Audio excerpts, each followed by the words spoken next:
Bonjour à tous, vous retrouverez ici un petit extrait de mon live, puisque j'ai décidé de faire des petites pastilles sur chacune de mes reviews. Enjoy!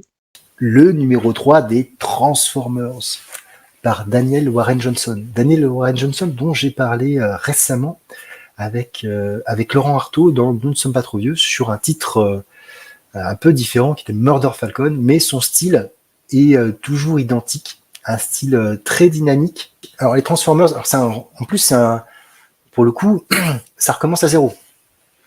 Là, on est sur le 3e épisode.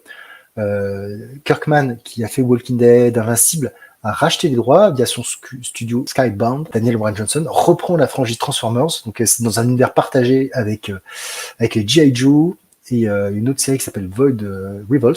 Donc là, on a les Autobots et les Decepticons qui sont arrivés sur Terre, donc c'est vraiment le tout début de l'histoire.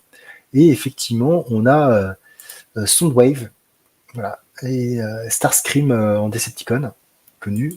Et dans les Autobots, on a forcément Optimus Prime et Cliff Jumper. On peut voir en dessous là, Cliff Jumper qui a un jumeau, en tout cas qui ressemble tellement à Bumblebee, sauf qu'il est en rouge. Et qu'est-ce qui se passe dans cette histoire? Très simplement. Hein, donc les Decepticons, eux, vont prendre de l'énergie, vont attaquer des centrales électriques pour constituer de l'énergon.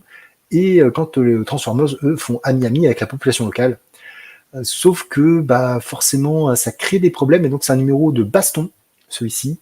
Et on voit les humains qui sont au milieu de tout ça, les humains qui sont un petit peu idiots. Hein. Première réaction à voir un être mécanique qui débarque, c'est on sort les flingues et on tire dessus.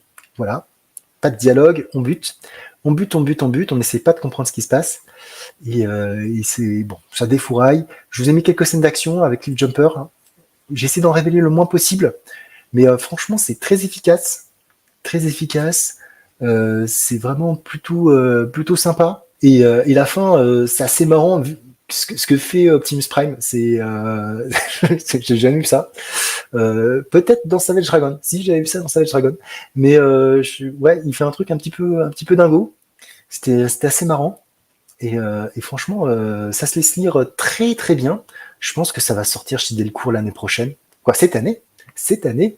Je pense que quand le premier arc va sortir, donc dans l'été, on devrait avoir la version française. Et franchement, c'est très sympathique. Alors qu'est-ce que on raconte? Le cross Transformers et Ghostbusters. Guzzler a détruit Cybertron et Megatron était devenu un fantôme. Il y a eu un crossover là, j'ai pas acheté, je l'ai même pas feuilleté, j'aurais dû le feuilleter. Star Trek Transformers. Après Transformers My Little Pony, là aussi il faudrait que je le feuillette. J'avoue que le Star Trek Transformers est quand même peut-être un petit peu plus sérieux, mais bon, après à voir. Mais en tout cas, si vous aimez les robots et la baston, c'est très sympa. Franchement, moi je me suis régalé. Il y a un discours qui est un peu plus profond qui m'y paraît aussi vis-à-vis de la mort, de créer, etc. Il y a un discours intéressant sur ce début de série. Et on a des personnages, forcément univers partagé, on a des personnages qu'on va retrouver dans la série G.I. Joe, etc. Donc c'est plutôt pas mal.